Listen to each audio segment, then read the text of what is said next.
Teri wantu we batonda ati wano tosobola gagga walirawo wano osobola. You can get money anywhere you are. Ekitwawula buwongo. Hamu ne bw'omujjako sente zayina. Adamu n'agaggawala. Oyamisi golaba. To be rich is a mentality. Poverty is a mentality. Mindset. Obugagga butandikira mu bwongo.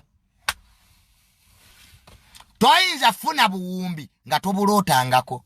You can't dream. You can't get what you don't dream. Ekwamu ye yakinjigiriza mu katabo ke. Reason based on what? On reality. Mugere musoma katabo ka Hamu. There is a lot of sense.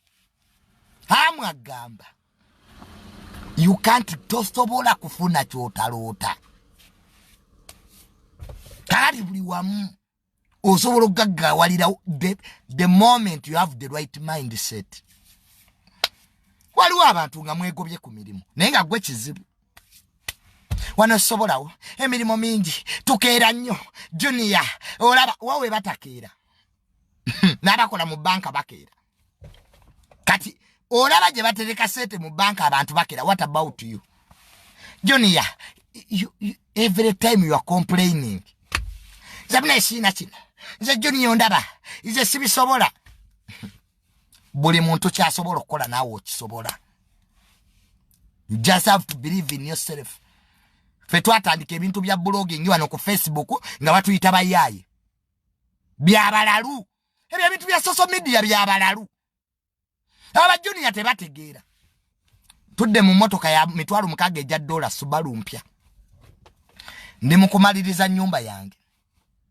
Kati gwatali mulalu onsinga ki. Ugandans, you undermine what you don't know. Mwine yo character. Mumanyira abantu be mutamanyi. Ebyo bya social media abo naye basama bwasami mukwano bagagga. Tunuye motoka Calvin Kayanja javuka. Daba bakasuku.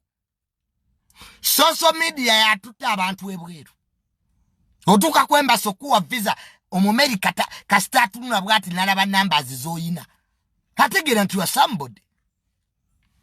Kategori eyo mbotegeranya ati mwesi bisobutayo obwekyavu. Nasabanya nina PhD kuyambye eki. Nze kola batwase batulina simanya masters. Masters yote ina kye kuyambye. That's crap talk. Kwata bi master byo bikanyugeri. Fe tuli mu University of Life. The best school is life.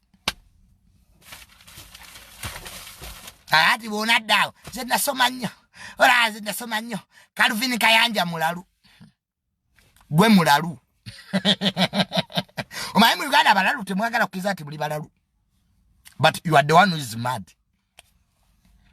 Nze nina abantu abansanga. Neka kati junior sente wazijjawa. Social media.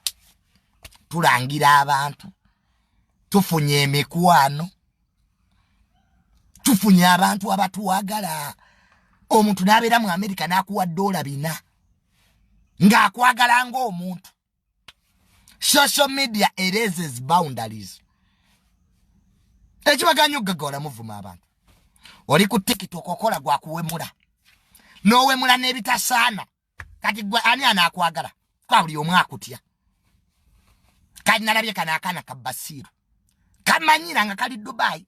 Oyo omuvubuka junior akendeza amalala. Olwo motoka byagenze okuzuuka nga actually ne motoka jaina sugar mami yajimu atamu banja seteze kanu kabasiru akakabera ku TikTok. Kabera nge Dubai nga katuwa amagezi.